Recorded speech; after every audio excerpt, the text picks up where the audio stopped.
My goal shrunk down again. It should actually be higher, so hold on, let me just pop these out there.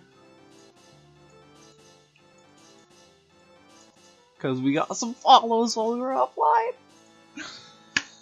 Oh, I went one too many. Shit. Damn it, no. That's fair. Do what you gotta do.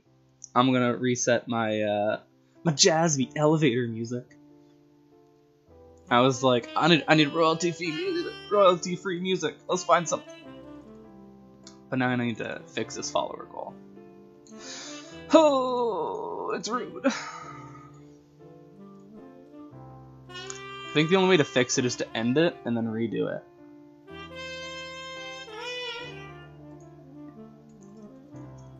So we're doing it live. The worst part is I had fixed it before we started the stream, and I guess it just didn't take.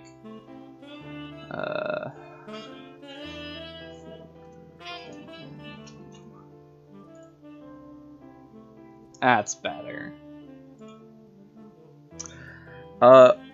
While you're here, George, you want to see some special minis that I got? They're pretty exciting, I must say. We haven't painted them yet, but we've assembled them, so they're going to be coming together pretty shortly. I'll probably do a painting stream because it's a lot of fun to do this. But we got our best boy. Hold on. He's not in focus. I'm going to go out of focus for this, but it's worth it. So we got our Mordecai in all of his giant glory. I still have to hit him with a primer and then paint him up, but he's looking nice and fancy. And then we got his base. So I want to paint his base and him before I glue him to the base. Hey, cat. Just because I find that way I'll get like a much better color. And then we got some new fancy ones that I just got. Like literally, they came in yesterday. But these ones are supposed to be blood themed. And so we have the Whirlwind of Blood swords. And this one makes me super happy. Especially because like the way it kind of seems to just like float and fly around there.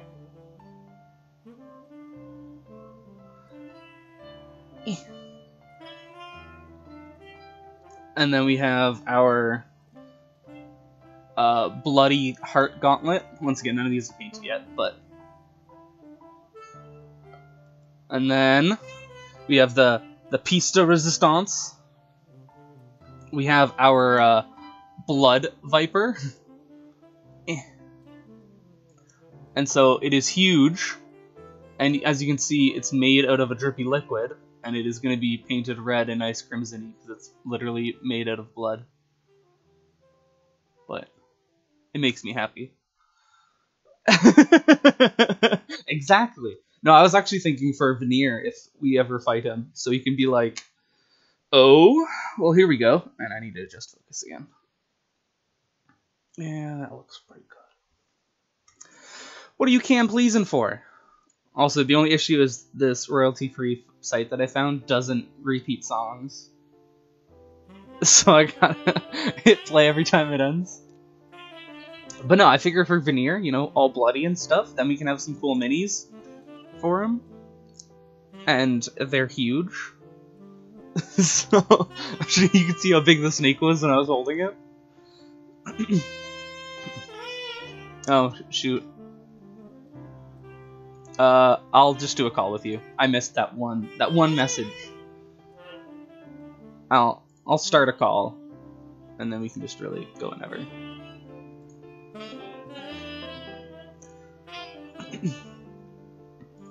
But can I turn you down? Man. All right, I'm gonna have to end the music. Can you speak for me, Nova, so I can adjust your volume? Okay, this is me speaking. I'm talking. Hello, everybody. Hi, George. Hi, Kat. All right. Hey. Yeah, usually have my volume down a lot more on my desktop because it's the game music, and usually I want it like a nice background noise. But fair. Thanks for popping in, Drew. Today we got a bit of a special one for all of those who haven't seen anything I posted. Today we're reading some of my short stories. And so a Mhm. bit of background on these in particular. All of these were written from the perspective of one of my D&D characters. She's a Simic hybrid, but she's a bard and who doesn't use music to use her magic. She uses the power of words. And so she's an aspiring writer. And so I've had a ton of fun writing as her. She is a writer. She is not aspiring. That's true. She is just straight up a writer. Mm-hmm. Jid wants to see Mordecai. I'll post him later. I texted Jid. I actually want to do a Mordecai painting stream with him on it, so he can be like, "Hey, I want this color. I want this color, and whatnot." Oh my God, George! It took me a second to realize that KOS is Knights of Shame. I thought it was like a weird, like, hip way of saying chaos. So I thought it was like a chaos crew kind of thing. Oh, I mean, we are the Chaos Crew, so like it makes sense. However, for you, Nova, I have 1, 2, 3, 4, 5 short stories that you have not heard, and then there's the 2 you've heard before. I'm so excited. So, a little bit of background. I'm gonna give you the titles, and then I'll probably type the titles in on chat or something like that. We have Perfectly Perfect. We have Lies. We have Cedric. We have Journey to Satera and Watcher's Influence. Oh my gosh. So Cedric, they all sound so good. Cedric is the only one that has to be a little bit different because I originally wrote it to mess with Cedric. So I have to do a little bit of like setting the scene before we do that one in particular. Okay. Yeah, no, it's a ton of fun. And then who knows, maybe I'll tell you some of the plans I had for Solana that won't ever come to fruition anymore. Yeah, I should probably just show you the item that I made for her. Ooh, that would be fun. I'd be down for that. Yeah. Yeah. I think you'll like it. So, you have a choice. We can save Spooky Scary One for end, or start with Spooky Scary One. I think we should save the spooky story for the end. Alright. That's my first attempt at doing something spooky scary, so we'll see how it goes. Yeah. Spoopy is spoopy. Alright, so then I'll let chat just choose. Which one do we want to do? We got Watcher's Influence, Journeys to Satera, Lies, and Perfectly Perfect. Those are your options. Can we do a poll? I don't even know how to do a poll. Can you do polls? I don't know if you can do them. I don't know. I'll be honest. I'm not this versed in this kind of thing. Because you're not affiliate, so I don't know if you can have those. Yeah, I don't know. Oh, Connor says Watcher's Influence. I think first vote should get it. I mean, that's fair. That way we can just get on with it. Mm-hmm. All right. Watcher's Influence is actually the most recent one I've written. Hell yeah. All right. Are you ready? I'm ready. There once was a woman. She had lived her whole life in the tallest room of the tallest tower, on top of the highest peak of the largest mountain. Her room was all she knew. The bed, bookshelf, the window.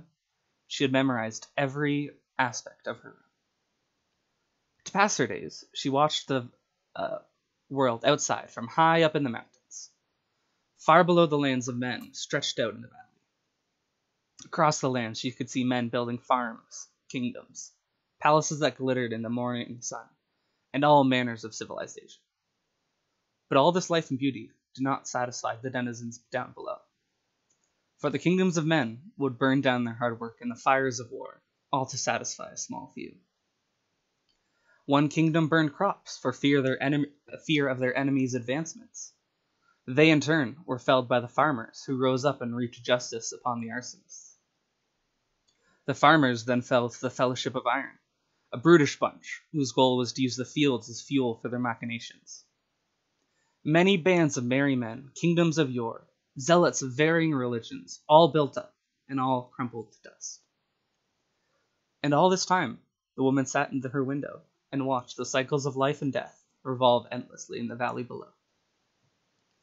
After many revolutions, she found herself uninterested with the actions of man, and sought for a way to change the tide. She searched in her room for an empty book, wherein she wrote about the means men could achieve peace and stop this never-ending story. With newfound interest, she moved over to the window, and mustering all her might, tossed the book as far as she could muster. Falling, the book spiraled down the mountain, the wind carrying it down below, over the mountaintops, and into the fields. Excited, she waited for the fruits of her labor. But as time passed, the events began to unfold unexpectedly. For the kingdoms of man had seemed to gather together, the Sunfall Sundom, the moniker she bestowed on them, for they led with giant banners with depictions of a white sun emblazoned on the horizon. This new kingdom spread quickly, and they built strange devices that burrowed deep into the mountain her tower resided on. As more time passed, she saw the purging flames of man begin to creep up the mountain. They must have figured out the origins of her book and desired to meet the one responsible. Eagerly, she waited for the day she could finally see man up close and not from the window in her tower. She tried to pass the time. One moment, while she was waiting, the room shook. Something had disrupted the mountain. Rushing to her window, she looked down to see the fires of war had reached her. The surprise shook her. She had given men all they needed to reach peace and a better future, but instead they rejected her ideals, opting instead to steal her work for their own gain. The greatest shock to the tower then rocked the woman's room, sending her cascading from her perch in the window. As she fell, she noticed the kindling that started the fires around her tower. A small book, one taken from her tower, cast out to the valley below, had found its way home. That's the Watcher's influence. Very cool. Very, very cool. So, Cam. Yeah. You should probably have tagged this stream as writing. Oh, I didn't There's even a realize it was writing a tag. Yeah. Oh, shoot. You totally should have done that. I just Hold noticed on. that while I was listening, because my mind likes to wander when I'm just listening. Totally fine. I think I can do that live. Hold on. Yeah. You know what? When I was searching categories, I was like, story time, anything like that. Yeah, there's a writing one. There's a writing tag. And you should totally have a picture of Solana up, by the way, to show people what she looks like. True. See, this is why I have you on. Well, if you had messaged me all of this stuff when like you were setting up this stream, then I could have helped you do this beforehand. Well, you know what? We do it live. We're doing it live. Fuck it. Although I can't find the writing. Oh, is it a tag, not a... Mm-hmm. It's a tag, not a game. I was looking for a category. That's why I couldn't find it. Yeah. Alright. Done. That should update it. And you are totally right about the Solana thing, so hold on. I need to find my photo. Of course you're a mod, Connor. Of course. Yeah. You're here all the time. You are my biggest fan. Why wouldn't you be? Like, come on. I was originally his biggest fan, which is why I'm a mod. Alright, so I have the two chibi Solanas. Should I have the one in the fiery dress or her adventurer's attire?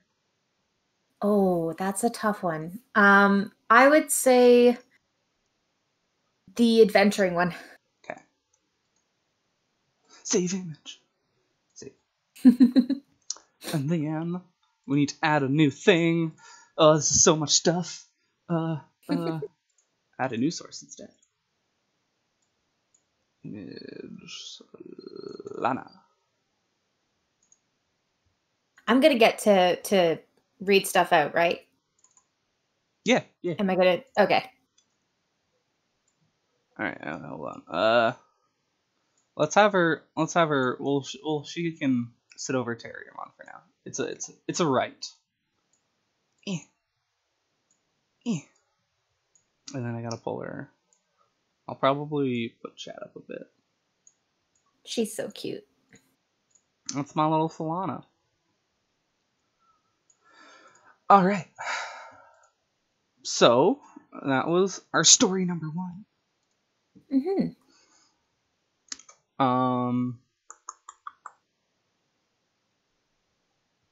Let's do... I'm going to share you a link. Okay. What would you rather? We have Journey to Saterta, Lies, and Perfectly Perfect.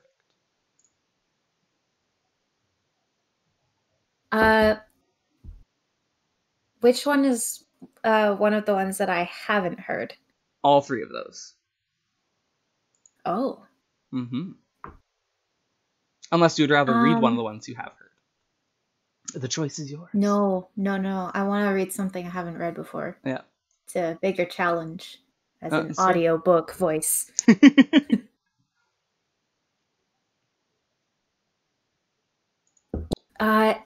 It's so funny seeing like the lag because I hear you talking and then I see your lips moving later. It's so funny. It's fair.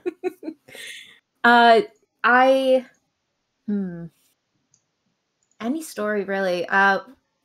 What one do you want to hear me read out the most? Let's do Lies. Okay. So, just so you know, this one I wrote from Solana's perspective right as her and Cedric started to get really close to each other. So you should be able to access that. Let me know if you can. This one's a bit of a little bit longer than the last one. Access denied. Oh, rude. I've been rejected. All right, hold on. I got it. Okay. Add people and groups.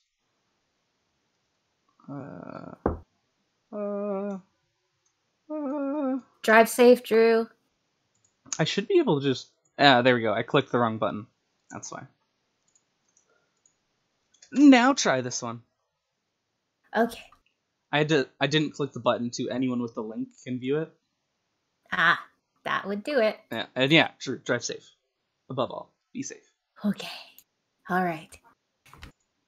I'm going to only have this up, so I won't be looking at chat this time. That's fair. My apologies. Okay. I have a sore throat today, so we'll see how this goes. There was once a girl who was raised in a kingdom that could only tell lies. She lived her life hearing tall tales and fictitious falsehoods. The girl knew that every word was a lie, and by knowing that, she always knew the truth. However, living a life of lies was beginning to get I can't hear a word you're saying. Oh no, you can't hear me? Oh, I just ticked my mic off. Not my mic, my headset off. My bad. Alright, sorry to interrupt the flow. Okay. I was like, it's But moving. chat can hear me, right? Yes. It was just my own headset, and I was like, it's... Okay. Alright. Do you want me to start over? Yes, please. I want to hear it. Okay. I will start over. I'm so sorry. No, it's okay. I was the awkward one. Okay. Alright, I'll restart. There was once a girl who was raised in a kingdom that could only tell lies. She lived her life hearing tall tales and fictitious falsehoods. The girl knew that every word was a lie, and by knowing that, she always knew the truth. However, living a life of lies was beginning to get to the girl. If everything was a lie, what was worth it in the world? Joy was sadness. Pleasure was pain. The girl lived a life of slander, and it felt fake. In a far-off kingdom there lived a boy. This kingdom could only tell the truth. The boy grew up in this environment hearing the truth whether it was good or bad. It was the honest truth.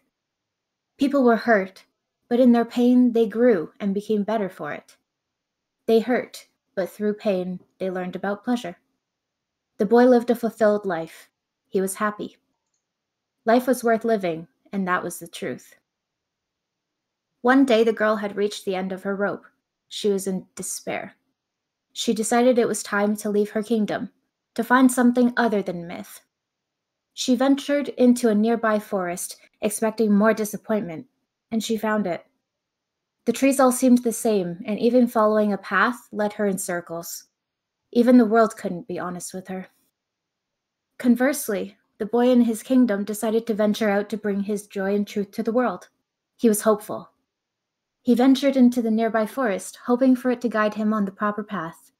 The trees parted at his approach, and a trail seemed to stretch onward to his goals. The world was showing him his true path. The two, lost in their worlds, had continued on their paths, and eventually they met. The boy looked up at the girl and told her how happy he was to meet her and how beautiful she was. The girl reciprocated, told the boy how disappointed she was to meet another person, especially one as disgusting as him. The girl then spoke about how wonderful her kingdom was, how everyone was happy all the time, and they never had any issues.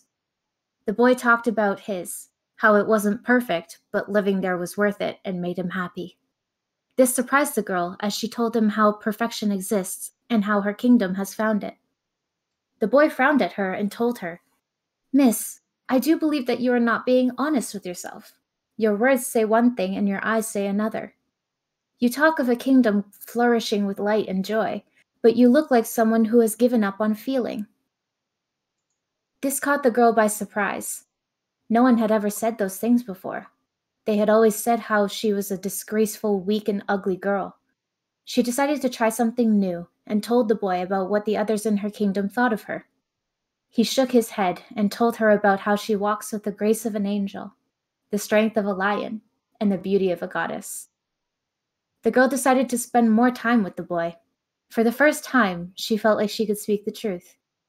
It started small with details like her name and age, but grew to details about feelings and despair. The boy intently listened to all of her worries and woes, and the girl was happy. Happy to finally have someone she felt she could be honest with. But unfortunately, scars take time to heal. The girl had begun to feel joy again, but in the joy, there was sadness. She had a feeling, deep in her heart, telling her that the boy was the ultimate liar, for the greatest lie was to get her to believe in herself. The girl's stomach turned and she looked at the boy. His face had become distorted in her vision, for she only saw the lies and truth. The boy could only speak the truth, and tried to assuage her fears. But the girl had grown on lies, and was afraid. So do you see the inspiration there? I do. Oh my god. So for chat, the backstory on it, Solana is somebody who grew up as like a creation, and so she was created to basically be a guard with no free will. And so throughout all this training and stuff, she kind of locked away all of her emotions and tried to never feel anything because living was too painful. And then she escaped and went to this group and met Cedric, who was the first person to really try and like reach out and open her up. And so this story she wrote kind of after that had started.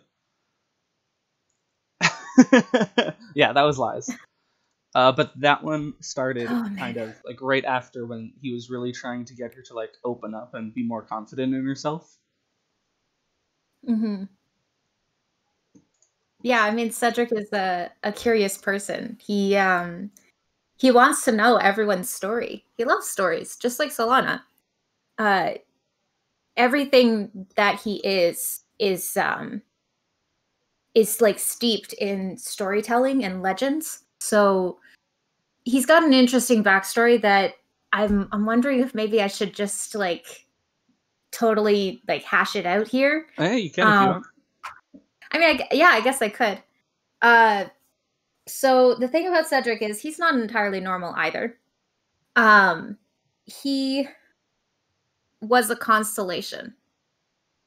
He was a constellation in the sky, and there was a magic user, a mage of some sort, who had heard about people being able to harness the power of stars for magic, essentially. And they developed a ritual that could bring down a star. But they ended up bringing down the whole constellation, and it was Cedric. So he came crashing down as like a ball of energy, essentially. And a halfling who lived in a tower nearby, who was a wizard, he saw the shooting star thing fall from the sky and was curious about it. So he went and searched it out And when Cedric's energy recognized the halfling that had shown up, it decided to mimic that form so that he could blend in. So that's why he looks like a halfling.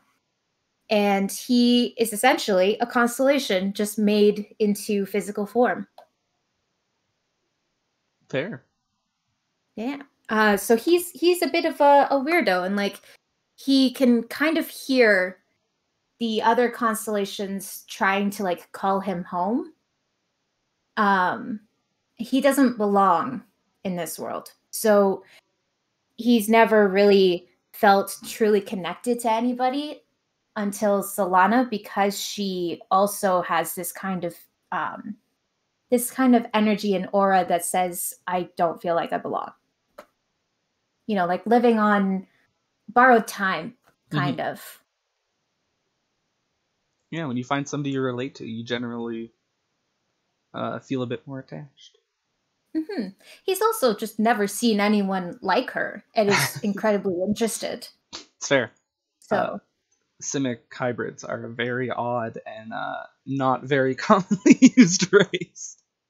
Mm-hmm. Yeah.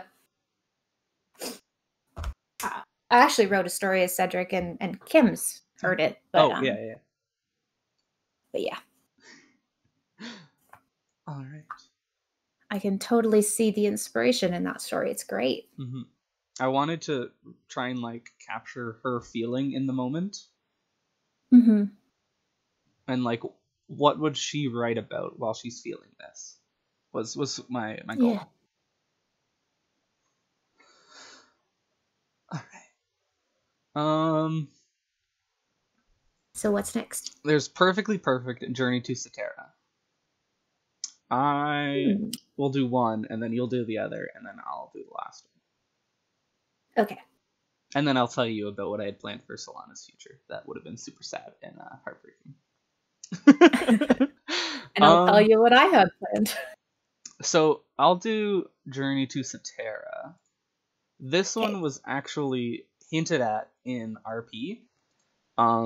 Way in the beginning. This is one of the later ones I wrote, but it was I teased it because I was like, she's writing a story about a girl who got swept up in the fight between life and death, and this is that story. I don't know if you remember that short little bit, but a little bit. It was a long time ago. Oh, I want to play D&D so badly. I was supposed to play D&D this week, but it didn't work out. So we're playing it next week. I see. All right, this one's I think the longest one. At the beginning of the world, there were two beings, one full of light and beauty. It was the creator called Life.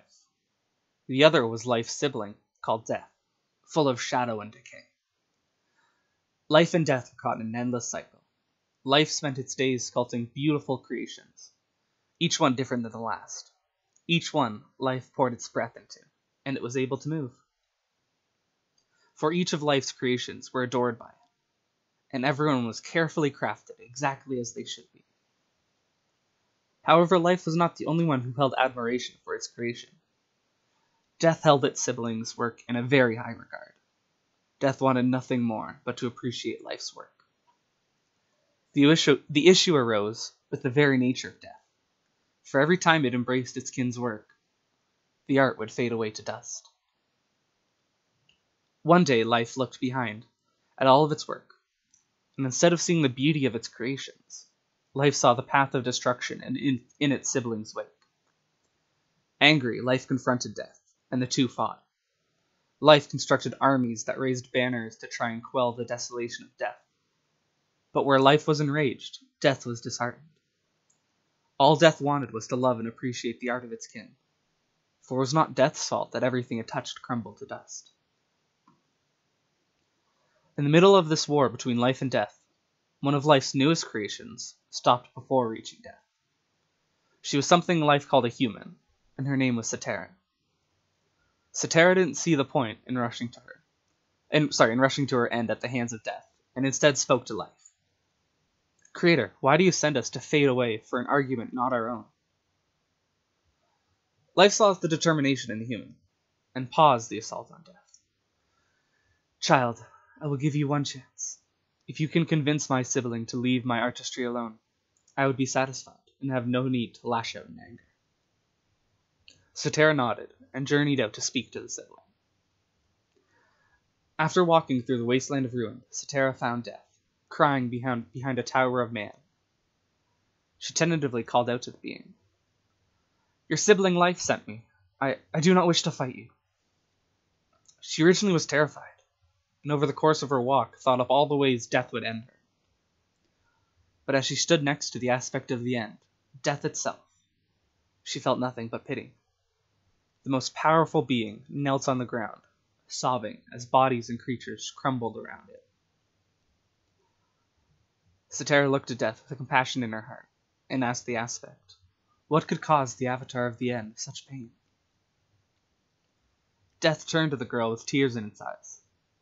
My existence, for it's but a cursed one.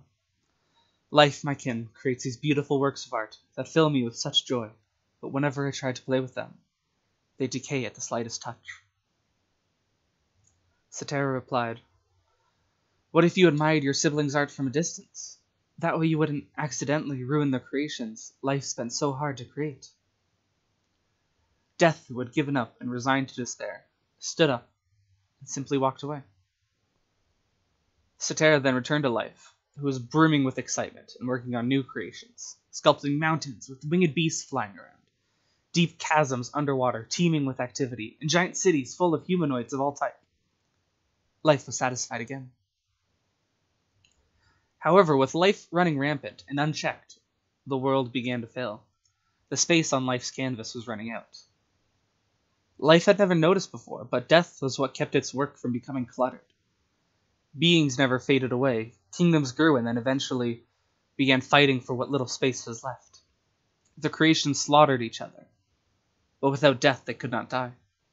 They were locked in an endless conflict full of pain and misery. Cetera, who was gifted special privilege from Life, was stripped of all she was given for bestowing this new hell upon the world. Cetera sought out Life and again wished for audience, shouting, O great creator, please allow your sibling Death to once again play with your art. Without the death, existence has become an eternal torture. I'm sure you've also noticed the trouble we have wrought by casting aside your kin. Life contemplated for a moment before turning to the girl and once again bidding her to seek out its sibling and find a way to end this suffering. Cetera once again journeyed forth. She traveled to the ends of the earth to find the one called Death. Finally, at the edge of existence, she found him huddled in a corner, watching the rampant growth of Life's work. She called out, O denizen of the end, I beseech you, please listen to this humble creation. Your sibling has grown weary in this time away from you and has realized how important your role in life was. Life has noticed that its art left unchecked becomes a dark and horrific abomination from its original design. That the beauty of life lies in its death. There was a moment of pause before Death stood up and began to walk silently back to its skin. Cetera followed, afraid to break the silence. After some time, the pair arrived back at Life's domain. Life, who had solemnly accepted the new unending hell it created, was sitting alone, casting away anyone that came to seek an audience. That was until Life heard the voice of its dear sibling, Death. Life, I have seen what has become of your work, and I have heard your pleas. I hope you know I take no pleasure in the destruction of your work, for it is in my nature. Life simply nodded and allowed Death the right to what they had wronged so long ago. But in the moment, Death has returned to the world, and everything faded. Dragons would sleep, kingdoms would fall, and the creatures of the deep would fade into shadows. After Death had finished, it turned to Cetera and beckoned her to accept her time, not as a cold stranger, but as an old friend. As Death reached out to the girl to let her meet her end, Life stopped them. Wait! I believe she has proven herself too great a being to simply fade away. While I am a force of life, and you are a force of death, we are not yet complete. We are missing one piece for the composition to be perfect. Death nodded at their words, and the two joined hands, together touching Cetera, and bestowing upon her the third aspect, the being meant to maintain the balance in the world, whose existence kept the siblings in check. For too much of life or death, and the work of art would lose all its beauty. And there you go. Is that the end? Yeah. Oh, I love it. I love it. So, because you probably don't speak Latin, you might not know this, but Cetera actually means balance in Latin. So both the girl's name and the title is balance and journey to balance. Yeah. And I was like, I want to have a little clever name. But yeah. That's so cool. When I first heard the title, I thought maybe Cetera was a place. Yeah. But that makes so much more sense now. Right? That story was great. I really loved it. I love when stories take concepts and personify them. Yeah. It's so interesting to see how they behave. Mm-hmm.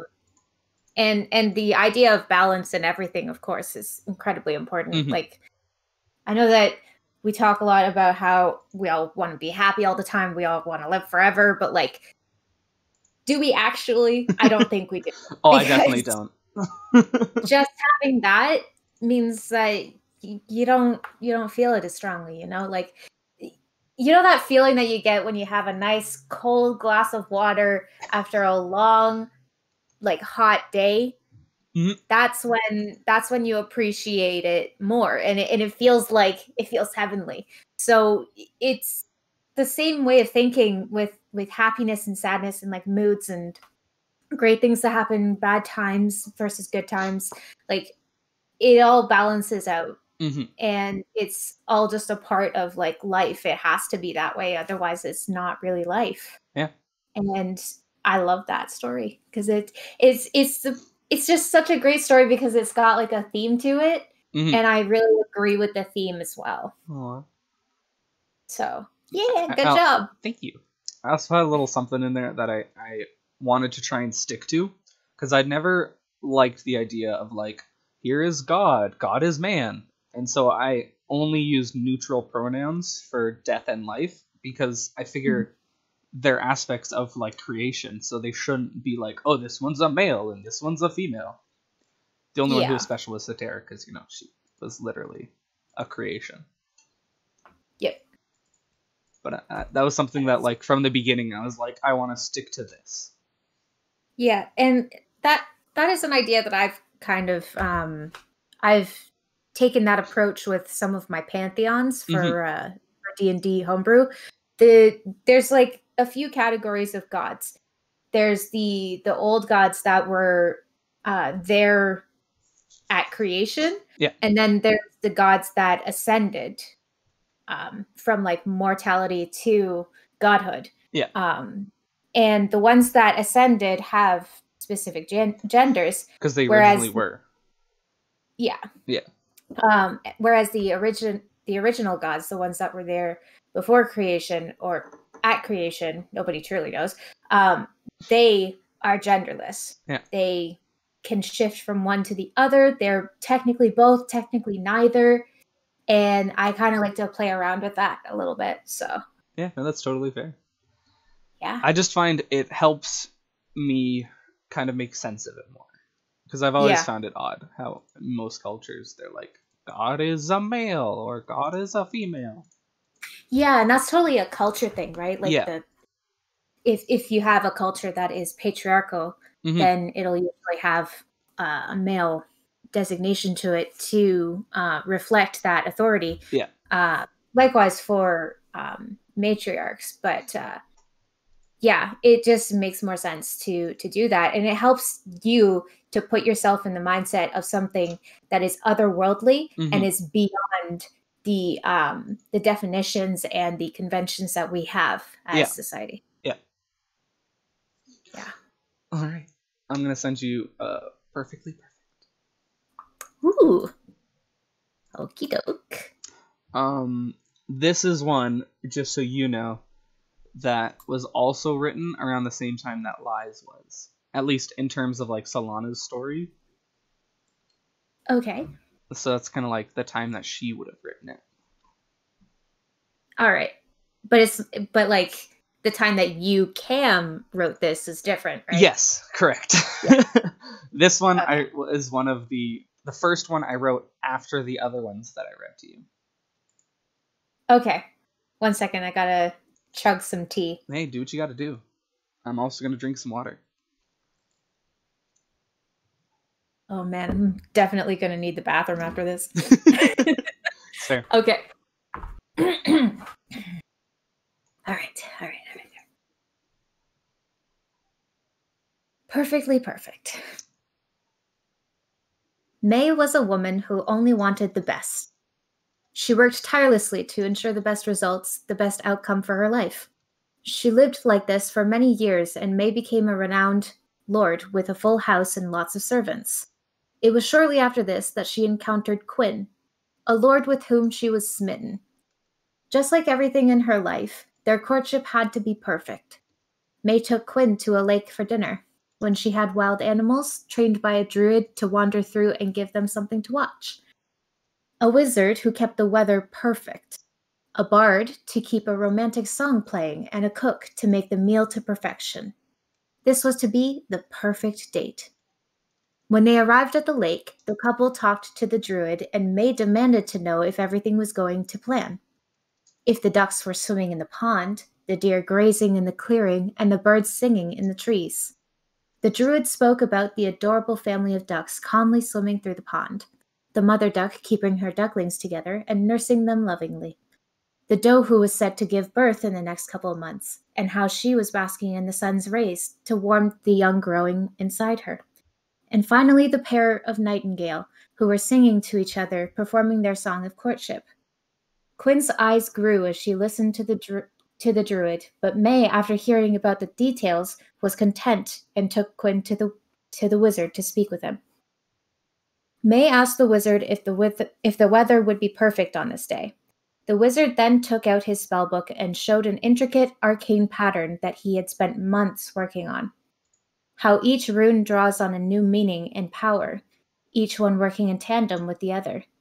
He gushed how, when any kind of cloud approaches the array, it gets pulled down into the circle. Oh, God. Sorry, I'm getting lost in the sentence. That's all right. He gushed how when any kind of cloud approaches the array, it gets pulled down into the circle and gets dispersed around to the other side where it's released to float away. This keeps this area clear for today, but doesn't disrupt the ecosystem as a whole. I'm sorry, she's just going through like so many things to make this perfect. I had to just interject there for a second. All right. He spoke about how proud he was that it was working, but how much he struggled to get it just right. Quinn rushed to ask him questions about it, but May interrupted and dragged her date to the bard. May spoke to the bard, asking if they were ready to serenade their meal. The bard spoke about how they have been working on this new song about a pair of lovers, the tempo they had struggled with keeping it properly in key and to harmonize with their voice, but also the nightingales nearby. The bard strummed a few notes on their lyre to show how they spent hours adjusting the strings to make sure it was in tune, to be strummed for the perfect melody. Quinn asked the bard about some of the other places they have been and the stories they've heard, but May once again intervened to keep their schedule and dragged her away to speak to the cook. May impatiently expressed to the cook to inform her on the state of the food. The cook sat the two of them down at a small table and brought out each dish, removing the... What is that word? Cloches. It's like the little lid. Cloches. Okay. Removing the cloches, he beamed about how he had been working on the dressing for the salad to really highlight the natural taste of the leaves, and also to help it pair beautifully with the beef. He continued on about how he spent days smoking the meat with a specific type of wood to infuse it with the proper flavors and scent, how the wine he's paired with it complements the taste of the brisket, while also refreshing... I'm sorry, this is really funny. While also refreshing and cleansing their palates for each new bite. Quinn, between bites, asked the chef about his favorite meals to prepare, but before he had a chance to respond, May waved him away. May finally turned her attention to Quinn, and after finishing her meal, asked her what she thought about the perfect date she had organized. Quinn dabbed the serviette along the edges of her mouth before addressing the woman before her. It was rather perfect, but I am sorry to say that I wish to decline any further invitations. May stood up quickly and demanded Quinn to tell her where it went wrong, and that she would have it fixed immediately. Quinn shook her head at May's confusion. It had nothing to do with the date. The animals were adorable, the weather was glorious, the music was beautiful, and the food was heartwarming. It was perfect. The issue is you. You were so obsessed with every detail of the date going exactly as planned that you never truly spent time with me, just enjoying our time together. I would rather be with someone who can be present with me, with all of life's imperfections. I would like to be with someone who can see the forest with me, not someone who gets stopped by a tree. And that's sand. Yeah. I love this. Yeah. There's a couple of wording changes that I would make just to make it flow better and easy to read out. But other than that, well done, man. Well done. I could see the sort of format of each part of the story, and it kind of felt like a poem in that sense. Kind of like a narrative poem. Yeah. But yeah, it was great. I loved the story behind it. I loved the whole message behind it as well. If you try too hard to make everything perfect, you might not realize that you're sabotaging yourself. Yeah. And losing the actual purpose of what a date is, which is to get to know the person you're with. Yeah. Yeah. I mean, I think anyone who is currently dating someone in COVID times and is still like dating them, I think they would know that like not every date needs to be perfect. You just need to pay attention to like your partner and just focus on them and having a good time with them. Spend time with one you love. Yeah. That's a great little story. I love it. And it was so funny. It was so fun. It was just funny. I really had fun with like figuring out how to like fancy up like what would a wizard who's very passionate about like what he's doing, how would he say? Or like if a bard like really loves like what they're doing, like what would they say? And I was trying to like really kind of get into that like mode, if that makes sense. Yeah, the extent that they went to try and make this the perfect day was just so funny. Oh my god, I loved it. I'm glad. I enjoyed that one too. Yeah. That one I mainly wrote because I had the feeling of from Solana's perspective where she wanted everything to be perfect all the time, but she wrote it to kind of remind herself to just enjoy life as it comes rather than get lost in the details. Yeah, I think a lot of people can relate to that feeling for sure. It's true. I can relate to that feeling. Yeah, I mean, like everybody's probably like really looked forward to some event or something and probably like talked it up in their mind, and then when it actually happens, it doesn't at all go to plan. Yeah. So, yeah, it's relatable. All right. All right. We have good story. We have the spooky, scary one, and then I'll tell you what I was going to do with Solana's story that we won't get to see. Okay. So for this one though, it has a little bit of setup to it because this is Cedric. Hey.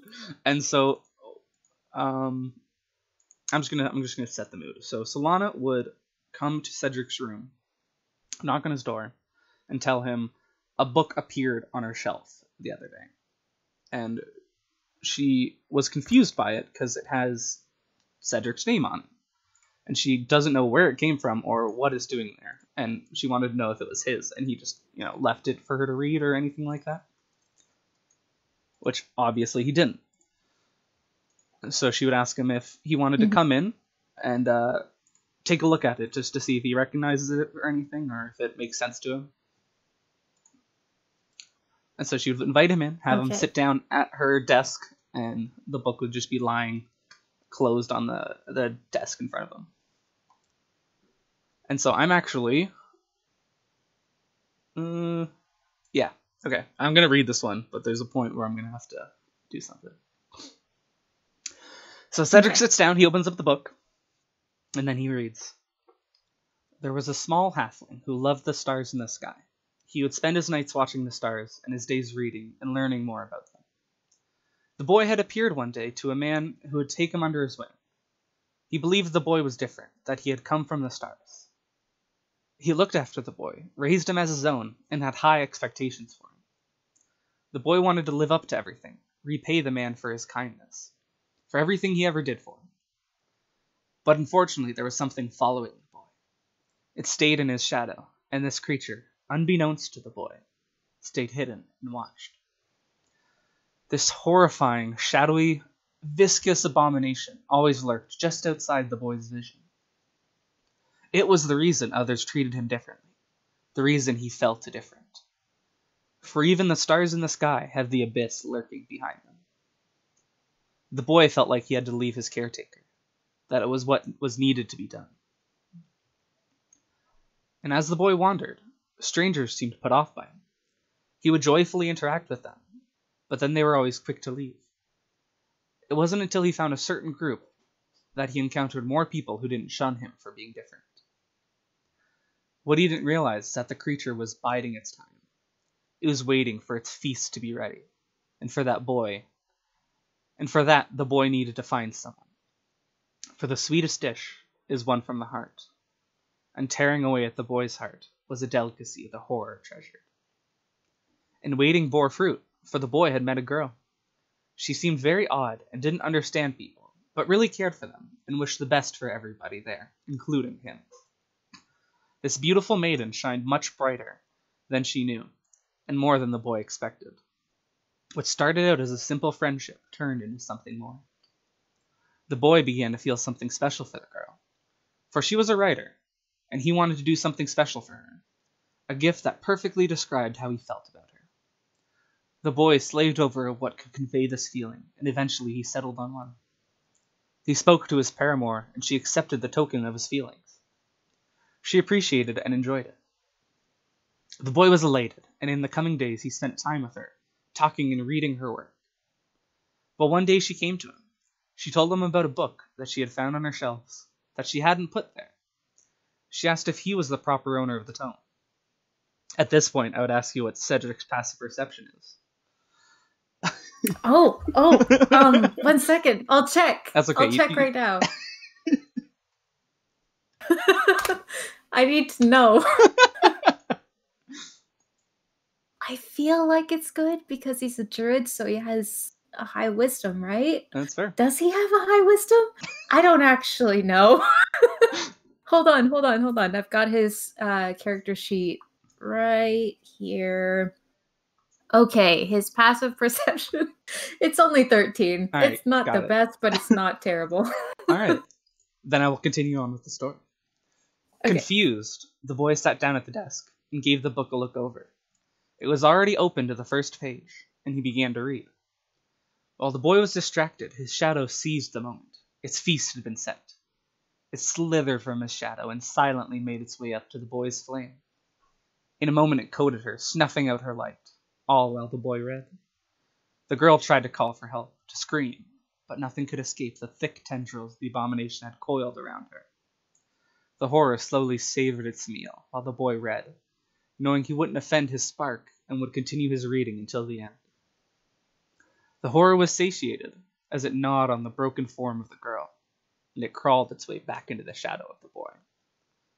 The lump that used to be his beloved, sinking into the dark. Finally, with a shudder, the boy closed the book to see one word as the title, one he had seen many times before, for it was his name, Cedric. And then at that point, if Cedric turned around, he would see Solana wasn't there. Huh. And okay. And then a few moments of panic later, she would have returned to the room and brought him tea. Oh my god. That's so mean. That's so mean, Kim. So that's Oh why my this was like, this is one that needed to have like a little bit of like setting the scene, because otherwise it just doesn't work. Yeah. How dare you? I was like, how can I make Cedric to be terrified? That was my goal of this. Is to make him freak That out. would have worked. That would have worked. Damn it. Okay. Okay. I guess are you gonna tell me like what you had planned for Solana then? Yes. Alright. Well, first things first. If Solana ever got to level 5, I think it is, Simics actually get a second mutation. And so it was going to be just in the middle of the night, Cedric would have woken up to hear her screaming.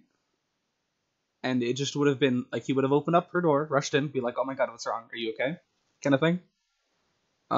Yeah. And inside, he would have seen the like veins and lines running along her wings, how they had started to shrink and like coalesce.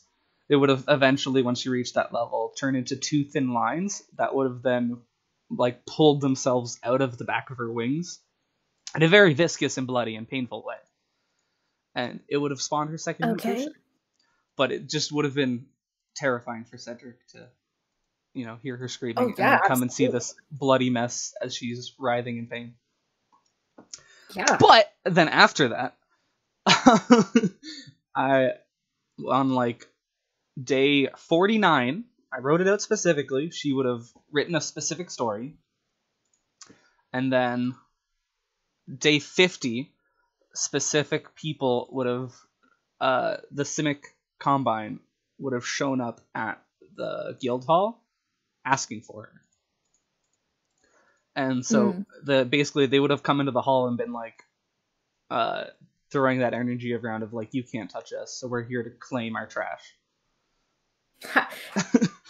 And so fuck off. if she was there at the guild, she wouldn't want the guild to suffer on her behalf, so she would have given herself over to them. Nah, fuck that. Not allowed. Not allowed. Oh my god. And so if it ended in a fight or anything like that, it would have changed kind of the outcome. But if nobody kind of stopped her, because she would have been like, no, I don't want you all to die for me, because, I've grown too attached to you. And so she would have willingly gone with them. And they would have put these manacles on her that would have changed her bright, like, flamey eyes. They would have just instantly snuffed them out and just had this small, like, red glow to them. Absolutely not. Absolutely not. No, Cedric never would have let that happen. He would have immediately stopped it. There's no fucking way. No. And then, so if she did end up going with them, like, say, Cedric wasn't there or anything like that, the next day, or whenever you went to her room, would have found this story written and sitting open on her bed. Oh no. Oh no. Do I read it out loud? Oh yeah. Oh yeah. Oh no.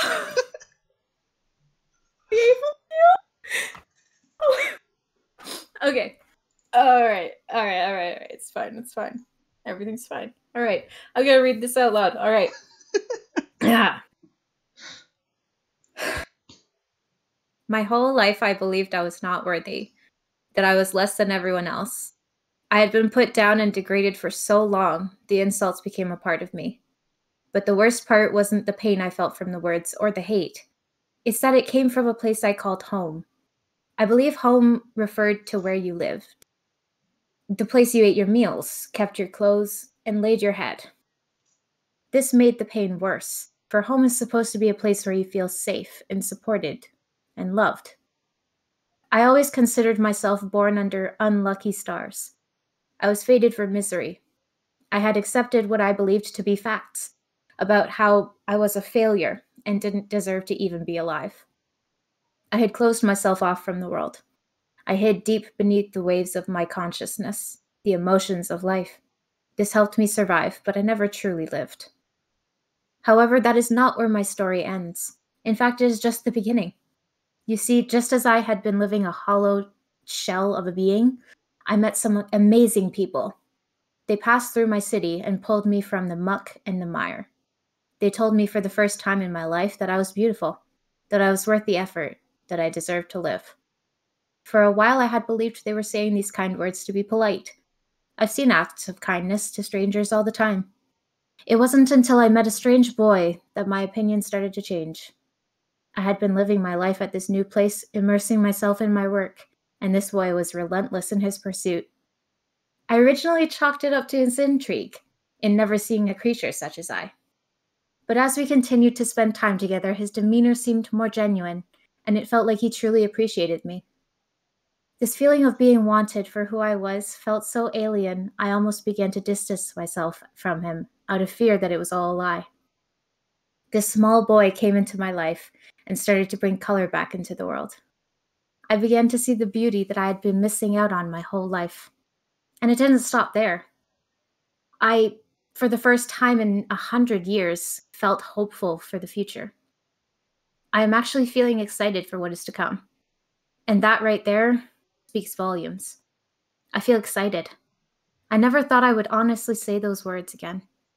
This place I have found has turned my world upside down, but in all the right ways. The nights have become my friends, my family. They have made me feel included and helped me become the best version of myself, and for that I will be forever grateful. I hope that boy realizes how special he makes me feel. How he makes me feel. I used to believe that home was where you lived, ate your meals, kept your clothes, and laid your head. But now I know that home is where your heart lies. I thought I left mine deep below a city in the depths of the abyss. Cedric and the Knights helped me reel it in from the last string that remained. I haven't caught my heart yet. I still have a long way to go, but I've started to see the light from its depths. I found the place that I want to live, and I couldn't be happier. So yeah, Cameron? you would have found that after she went away back to the place that caused all of her Cameron? pain. Cameron! Yes? You're dead. You're dead. No.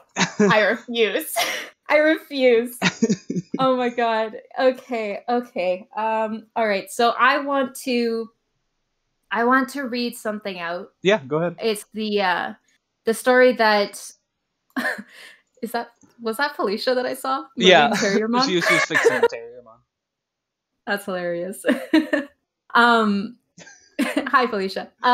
So I'm going to read out the story that I wrote as Cedric, that I shared with Cam before, just as like a reminder of what he wrote. And he wrote this like right after he heard Solana tell her first story to him, because he was inspired and he was like, "Oh, I can do that." And so he went back to his room and he wrote his own.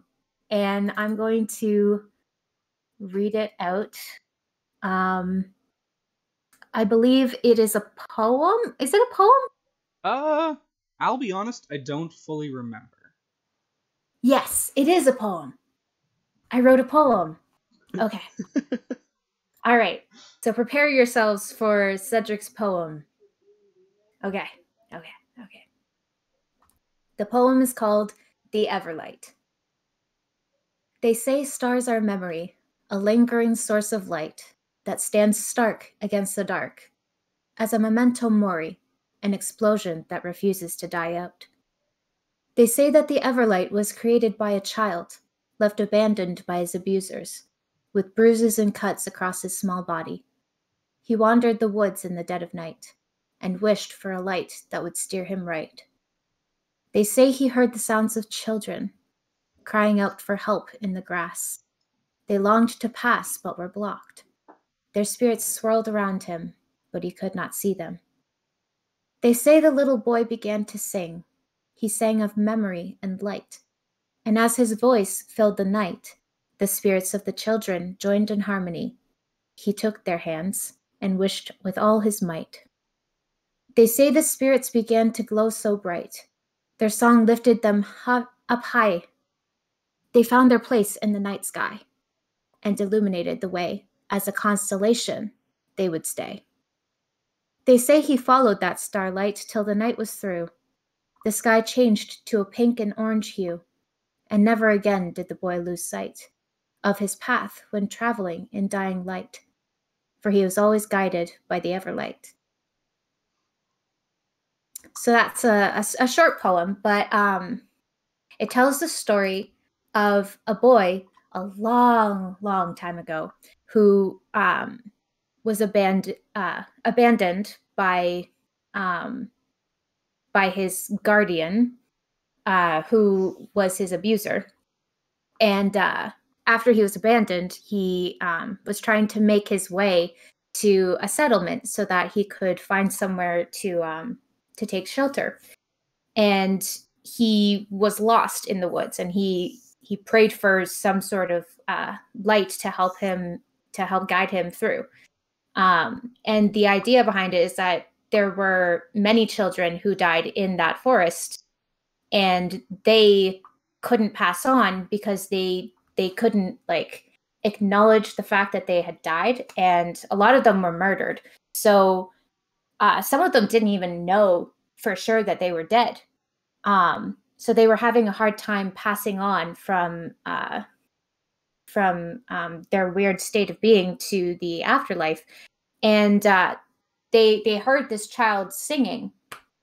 And so they sang along with him, and they forged a sort of connection.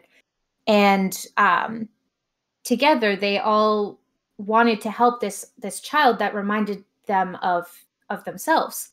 So just that sheer power of will allowed them to ascend into the sky and become a constellation that would help guide him through the night.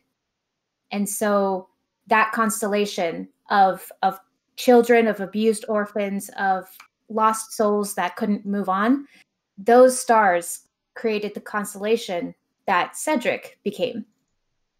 And so Cedric is the personification of children who were abused by people that they were supposed to be able to trust, and who just wanted to find their way home. So, yeah.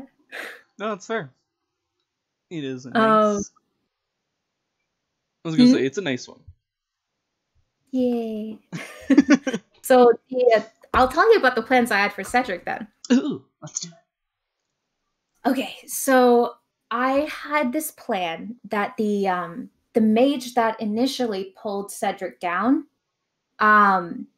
he tried to find, or she tried to find Cedric to try and like trap his energy and then harness it for like experiments and stuff. Mm-hmm. But she couldn't do it. And she couldn't find him for the longest time until one day, like 5 years-ish later, she came across this halfling who was the one who found Cedric and who basically raised Cedric for 5 years as his surrogate father. And the mage found him, and the halfling was talking about how much he missed his son and that he was sad he had to go, and was drunk and was basically like spilling all his secrets and talking about how he missed his son even though he was so weird and would sometimes like sleepwalk in the night and like talk to himself. And so this caught the mage's attention. He was like, tell me more about this son that you have. And basically got all the info that they needed to find Cedric. Yeah. And so they traced him back to the Wildflower Knights and hatched a plan. the mage was going to kidnap Cedric while he was out in the town alone, because in hiding in plain sight is honestly like the best idea. Yeah. So what the plan was that Cedric was going to be out in town trying to buy an item for Solana. And that would be when the mage caught him and used Dimension Door to take him out. Yeah. Dimension Door has to be with a willing creature, though, I read. So she would have had to charm him first and then use Dimension Door. So I had it so that Cedric, right before being charmed, would try to use his Sending Stone to message Solana, but he would only get like 1 or 2 words out, depending on how I rolled the scene out. Yeah. Because I do like to roll out my scenes just to see how they go. No, it's totally fair. Yeah. But she would eventually succeed, and she would Dimension Door him out, and they would teleport to her hideout, and she would put him to sleep immediately. Yeah. And then a bunch of birds would find their way towards Solana, because you know how the birds follow Cedric around, right? There's always a bird on his shoulder. Yep. Yeah, so that's because of the constellation of Aquila, the eagle, the messenger eagle. So that constellation would be trying to get Solana to save Cedric, because the constellations care about Cedric because he's one of them. Yeah. And they kind of see, it's interesting. The constellations, I've kind of made them into their own entities, and they all kind of see Cedric as this child who really needs to be protected and who is incredibly valued. And so they've always been trying to get him to come back up to the sky. And because he's in danger, they would be doing the best that they can to try and help save him. So the birds would eventually lead Solana to where Cedric is being held. Yeah. And hopefully you guys would be able to save him. And if you do, you guys would get a hold of the research that this mage has been doing, and the ritual that pulled him down. And then Cedric, after being saved, would probably ask Arno if he understands what all of this research and these pages mean, because he was never very good at wizard stuff. And Arno would be able to recognize that it was a ritual to pull down a constellation, and then the cogs would finally click for Cedric, and he would realize what he is. And then Arno would say that in seeing all the details of the ritual, it could theoretically be possible for him to reverse engineer the ritual and put him back in the sky. And so Cedric, from that point on, would have that in the back of his mind, this potential, this possibility to like go back, that he could go back to the stars. But he wouldn't take him up on that offer just yet. He would want to spend as much time as possible with the Wildflower Knights. And I'll tell you what he was going to buy Solana. Let me just find. I love gifts. Just 1 second. Apparently I messaged this person more than I thought. Okay. Let me just copy the image and then send it to you. So we have the Arcane Scissors of Sewing. This item is soaked in transmutation magic and requires attunement by a short rest. This set of vintage-style tailor scissors are white and with purple filigree and will never dull or tarnish. They cut through any fabric flawlessly as if it were butter. There is an engraving of a star on one side of the blades and a crescent moon on the other side. As a free action, you can activate the transmutation magic to enlarge the scissors. They are considered a magic weapon when used this way. Use stats for a short sword. Once activated, the scissors can cut through any metal. It is a free action to reduce them back to their normal state. Fair. So it works as a weapon and also as utility. Yeah. She would have had a lot of fun with that. And for chat, who probably doesn't know, originally I had it that Solana makes all of her own outfits. And so, like, we had a ball coming up, and so she made a bunch of people all their outfits and dresses and suits. And I had a ton of fun with that. Yeah. I wanted an excuse to design a bunch of clothes, because it was fun. She was pretty good at it, too. Thank you. Take that as a compliment. Yeah, Solana was great. I really liked Solana. Yeah, me too. I definitely want to play her in more stuff. I'll try and carry her into other things. She's such a good bean. Yeah.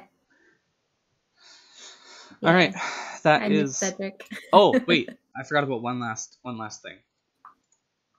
Ooh. This one I don't have to read because it's not really a short story. It's more of like a flavor. But also, after she left, you guys could have found in her room a well-worn leather-bound tome. It's very thick, and instead of a title or author, it just has 501-A pressed onto the cover.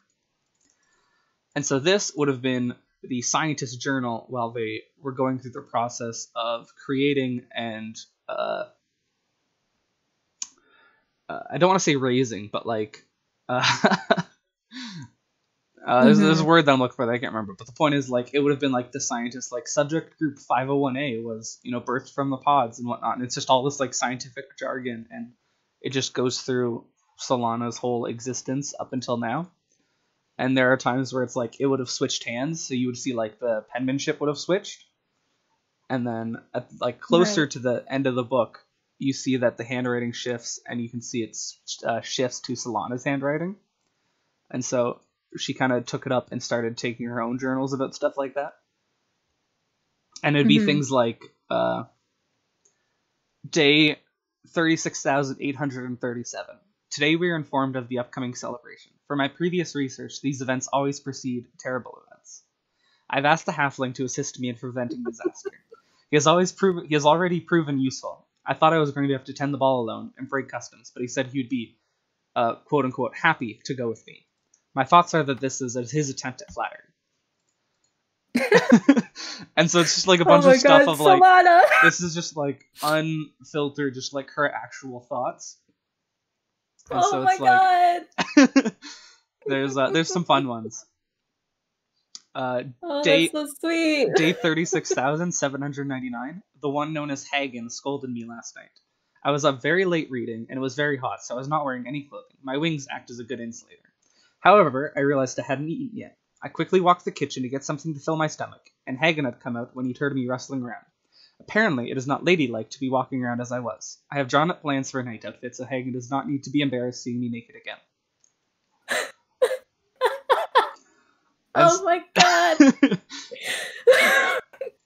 She was just walking around naked. Oh, I mean, that's hot. Like, and also, like, if you don't have, like, if you're never taught, like, Yeah. Yeah. So there's some fun stuff. Yeah, that is fun. Oh my god. And so I was just gonna keep filling in entries as like we did stuff in like big moments. But oh man, Cedric was an interesting halfling to raise for like the 5 years that his surrogate father had him. He would sleepwalk. He would just randomly start talking to like the air. Yeah. And of course there was the bird thing. There would always be a bird on his shoulder, and he wouldn't know why. There was one night where he started sleepwalking, and he was just about to fall out of the window. And this is a tall tower. This is a mage's tower. Yeah. Like, he definitely would have died. Yeah. And his dad just barely caught him in time. And also he would randomly go into like these dissociative states where like he wouldn't process anything that's happening. And then he would just like start painting and drawing these maps of constellations. Yeah.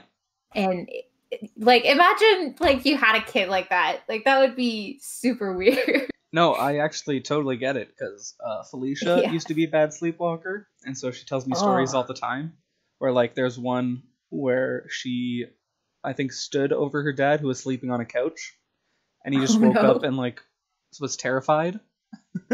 Yeah, she's giving me nods. Yeah.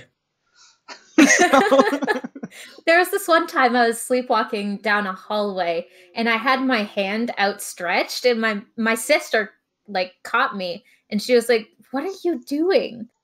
And I was like, "I'm walking the dog." And she said, "We don't have a dog." And then I said, "What did you do to him?" Yeah. I don't have any fun stories like that from my childhood. I slept in bed and didn't leave. And, yeah, I didn't always stick around in my bed.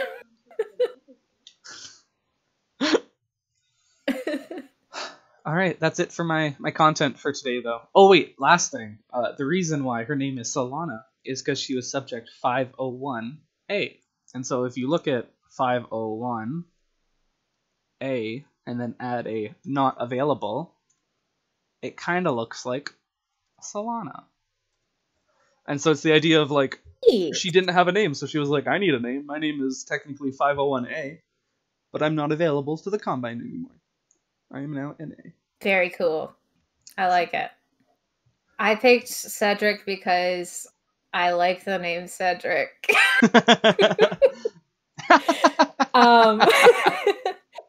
I love it, Connor. I can't remember the last name that I gave his surrogate father, but I called him Cedric Everlight because he was the Everlight when he was the constellation. I really love that constellation. No, it's fair. I have a document that explains it's basically like a Cedric document. And the backstory is one small paragraph. And then the rest of the document is split between copy-pasted conversations that he's had with Solana and explanations of the different constellations that talk to him. No, that's fair. Yeah, and whenever one is trying to talk to him, that's when the circlet that is a constellation shifts to that constellation. Yeah, that makes sense. Yeah, so they're always with him. I remember my backstory for Solana was like a nice thick paragraph, and then equal length was just her outfit. Like... yeah, that sounds like you. All right, but yeah, that is all of my content for today. So I think it's a pretty good spot. We'll find somebody to raid. Kriv is live. He's the only one that I follow who's live right now. We can send people to Kriv. That sounds like fun. I don't have any raid emotes, y'all. Not yet. But what we will do is, if you got them, tell them you're mweeps. You know, we can have fun with that. But yeah, right, thank you all for tuning in. Thank you, Nova, for joining me on this fun time. I had a lot of fun reading stories it was and stuff fun. with you. I don't have shout out command set up yet, otherwise I'd do it. But I'm pretty sure if you're in my chat, you're probably already subbed to Nova. And if you're not, go do it. Thank you for being here, Connor. Yeah. Fun. I'm glad you enjoyed it. But yeah, so peace out, stay fun, stay safe, and all that fun stuff. Bye-bye. Bye.